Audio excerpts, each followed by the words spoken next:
Sorry, guys. And my neck brace.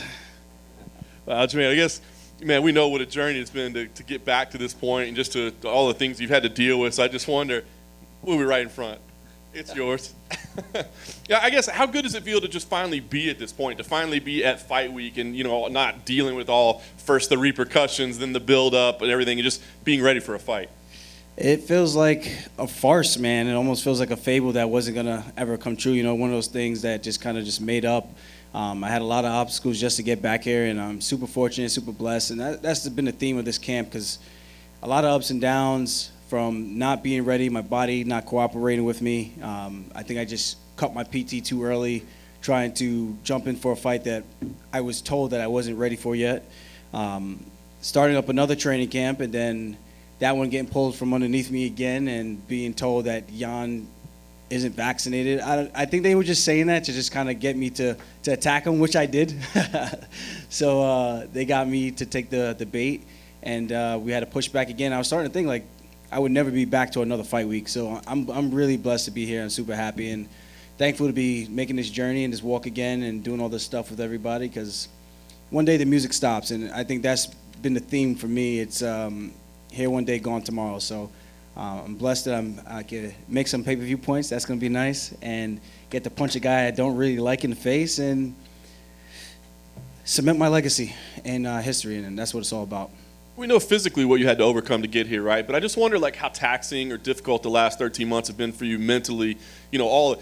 First coming out of it, you're trying to explain to everybody what happened, and then you're getting doubts and questions, and people question your integrity and your character and all these things along the way. I mean, how difficult has it been for you, I guess, mentally to deal with all the noise? Not too bad. In the beginning, I was trying to get people to understand. They were asking me, like, why I look like that, and then as I tell them, they shit on me. So I'm just like, all right, at this point, if you guys are going to make fun of me, I'm going to make fun of you. I'm going to take this and run with it. So people were saying they didn't like the way I handled it. I'm like, let's be straight here. I handled it this way because of the people. If it wasn't for that, again, the way I let the belt go in the octagon, I think that shows exactly how I felt about it. And even despite that, I felt like I was a champ when I beat Corey Sandhagen. The media said the same thing. We were the highest ranked guys. We should have been fighting for the belt. Not a guy coming off of a loss, and not a guy who just beat a retired Uriah Faber. Uriah Faber is great, but he did his work back in the day, not currently. So for him to get a title shot, both those guys, they did not belong in that title shot situation, and we know how the UFC operates. So at the end of the day, is what have you done for me lately? And I felt like the champ going into that fight, so no one could ever tell me you're the most unqualified champion. I'm like, listen, dude, if you know what you're watching and you understand and follow the sport, then you know that I was the guy that should have been there the entire time. So it is what it is. For me, Saturday night, I get to defend my belt and right the wrong, and my first title defense is Petr Yan. So we had a controversial ending. The fight was going his way. I already admitted that multiple times, and people still decide to go over that. And it is what it is. So you harp at me, I'm going to do the same thing and just dish it right back. And I like to have a little bit of fun with it. Nice. How much intel did you get for that first one, right? I mean, we know that you're saying, look, I'm a different guy now. I had surgery, I made some mistakes, I'm different. But from your perspective, how much intel did you get in that fight that you feel is useful? I mean, did anything surprise you or anything you're like, oh, now I know I can use that against you? Not really. I think Jan is a phenomenal fighter. I think he's great, but I just think I'm the best. And if that's my off night and I can have an output like that and still keep pushing forward even though he's hit me with his best shit, I mean, what happens when I'm on, just like all the other nights, So the most thing I could give him credit for as his high guard is pretty well sound, but outside of that, it's like I'm hitting him with these shots that aren't meant to really do damage, just to keep him at bay and for him to overcommit and look for my takedowns. And I just wasn't able to drive through and do all the things that I normally do. So he's good. He's talented. He's got good reflexes, good instinct. His trips are good, but at the end of the day, I legitimately think anyone who hasn't wrestled before could have did that to me that night. And people can say whatever they want. We're going to find out in a couple of days. Is either I'm full of shit or this guy really, really just had a nice highlight reel based on a guy that wasn't fit to fight that day. So that's the beauty of this sport, So thankfully for him, he was dumb enough to give me another opportunity, and this time I won't let him off the hook. At first, after the fight, it felt like the back and forth banter was maybe just having a little fun, and then it seemed to get pretty personal. I mean, has this become a personal fight for you? I mean, yes and no. I think the personal part is we both really, really want to win. He thinks he's better than me. I think I'm better than him.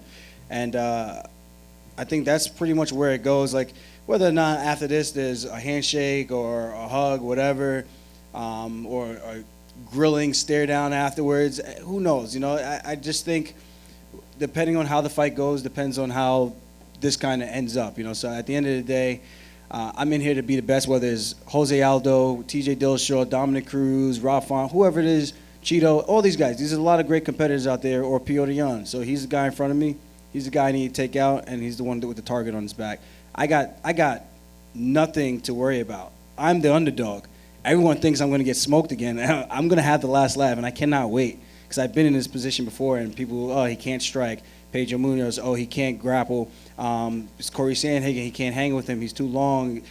This, that, the third. Cody Stamen, Brett Johns, undefeated.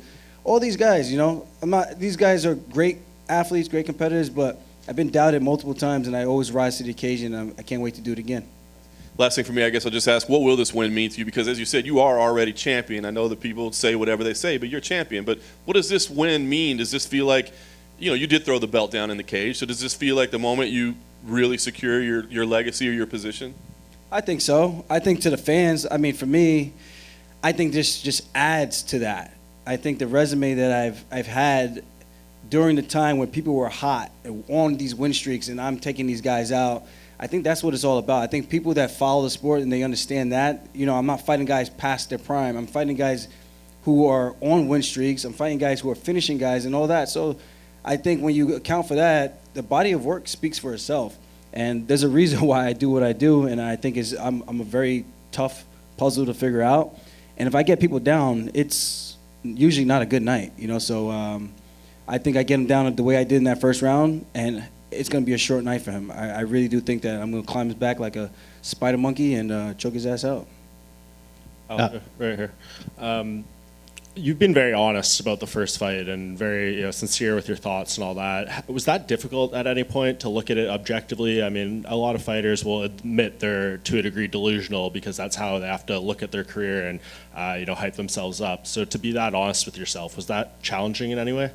For me, no. I think when you do that, there's no way you can grow as an athlete, as a person, even outside of fighting. I think you have issues in relationships and you have issues with jobs, like your work life, whatever it is. I think if you can step back and remove yourself, remove the emotion, and just look at the perspective of what it is, I think it makes it a lot easier to kind of have those honest discussions and be able to break things down and analyze the situation. I think that's where I was at. So for me to be honest with the fans and be honest with my team, like I told the guys, watch the tape, give me your feedback outside of what I told you, how I felt that day, outside of what I told you. What do you think I did well? What do you think I did bad? What do you think Jan did well? What do you think he didn't do so well, kind of thing? And then we come to the table and we can discuss everything openly. And I tell guys, I don't want you to sugarcoat anything. Pretend we're not friends, because I want the hard, honest truth, and that's how I operate with everything in life. And I think that's why I've gotten to this position in my life, because I think a lot of people, they want it the easy way. You say something and they don't like the way you deliver the message. The message is still the same. You know what I mean? So if whether or not I said it really nice to kiss your ass or not say the entire truth, that doesn't help you. You know what I mean? So tell me straight. I'm a straight shooter. I want to know straight what it is. I got thick skin. You're not going to hurt my feelings unless the intent was to try to hurt my feelings. You know what I mean? So I think people got to kind of like harden up a little bit, you know? And coming off the back of that, Piotr was here earlier, and he said Aljamain doesn't behave like a worthy rival and doesn't behave like a man. What does that even mean? Like, what does that even mean? Like, how should I behave? Like, you sit there like a freaking, like a brick and just don't say anything?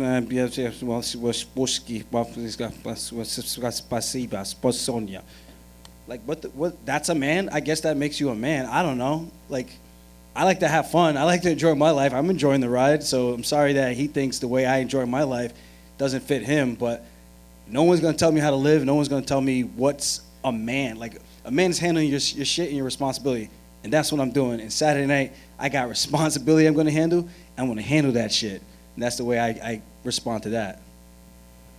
Aljo over here.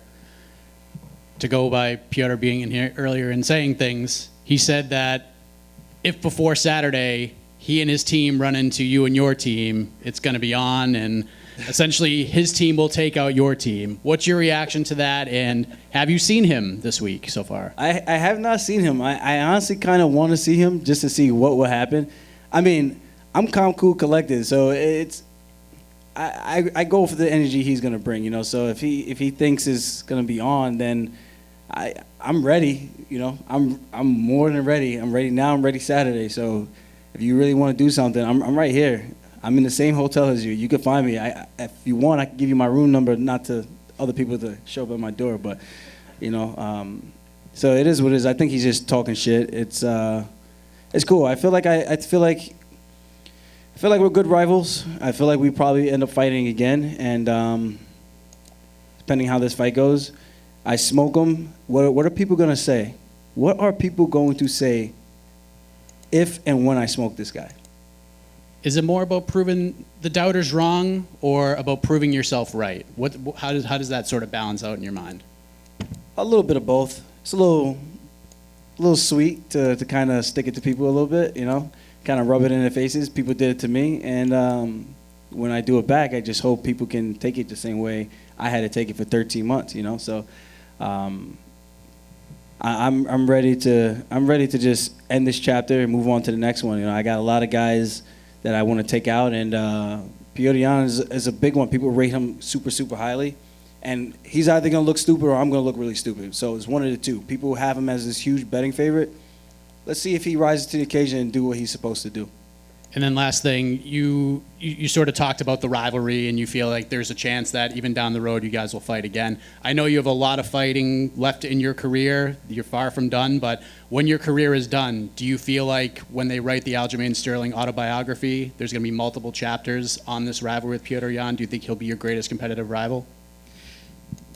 Possibly. I think the whole storyline with everything, the way he leapfrogged me over something that he didn't deserve or earn, I think there's a lot that to unfold in our history with each other. So I'm excited about it, and just however this fight goes, I really do think I'm going to run through this man. And like I said, people think he's good. If and when I run through him, what are people going to say about me? I mean, do I become the greatest of all time? You know what I mean? In this division, I don't know. There's a lot of histories to still be written, a lot of fights to still be had, and this is just another one on the checklist. Not a man. Aljamain, just real quick, you mentioned that at some point you didn't even think you'd do another training camp. Can you give us some details with maybe some examples? How bad did it get, the whole situation with your neck? Well, I think the easiest way is to go back to my sparring sessions with Marab, and he's an animal, he's a machine for the reason, but we normally have very, very competitive and high level, high output sparring sessions and even grappling. And for me to only be able to go around with him and then literally fatigue where I can't even really keep my arms up and push because I'm exhausting myself. I'm not exhausting myself. I am exhausted in the second and third rounds. It's not fun, you know. So that's not really a motivating feeling. And to know what you're capable of doing, knowing what you have done in the past, and to be where I am now, the best way I could describe this training camp is just to me a blessing, man. Because again, the music stops at some point. I thought it stopped for me, and I thank God that I'm back in this position, because I was really starting to look at like other options of things that I might have to fall back on. You know, I got my real estate, I got my 3 houses, I do my podcasting, I do other things and break down fights and all that stuff. So it really put things in perspective. Like one day this can all just be taken away, and one injury, you know, for all of us. And I worked really, really hard to get back to this point in my life, and I can't wait to compete. It's a very... Now I feel motivated. I was starting to become not resentful, but like deflated. Just like, man, I don't know if this is going to happen for me. I don't think it's back in the cards for me. I know people were saying that I shouldn't have gone there. I'm not going to be the same. I tell you what, I'm past the same. I'm way past that. I'm way better. And I think the physique shows it. Good luck. Thank you. Aljamain down here on your right. So Zhang Weili said before UFC 268 that while she was sparring, her teammates would heckle her to simulate the fight night experience of being booed heavily. Have you done anything similar to prepare for this? I just envisioning it, you know. And I'm one of those guys, like, when I was wrestling in high school and college, we have dual meets. Our team versus your team, your squad versus my squad. Each weight class, one guy goes out, you either win or you lose, and then you move on to the next bout. And for me, being the next guy after one of my training partners, I'm either going with the momentum of a loss or with the win. So you kind of have to battle those emotions, and you never really know what it's going to be unless you're wrestling a really bad team. You know, you're just going to steamroll them. But so for me, I relish in the moment of being booed. I relish in the moment of being cheered. For me, I just envision it all. I'm like, I walk through, did my walkout, boo. I'm like, yeah, let's go. That gives me energy because it makes me want to go that much harder. And if you're cheering for me, it makes me want to go that much harder. So it's nothing about. I know for her, she was affected the first time with Rose, and I don't know why, but everyone's different. You know, some people have never felt that before, but for me, I've had to deal with that all the time. People talking shit while we're playing basketball. People talking shit all the time. So we're ball bosses, man, here on Long Island. So it was relatively easy for me to kind of put myself in that situation. Whether or not that's going to feel different when I'm making that actual walk, who knows? But I feel like I'm more than ready for any of that. All right, thanks, Aljo. Thank you. Good to go. Long live the king, baby. Long live the motherfucking king. Yeah! Yeah!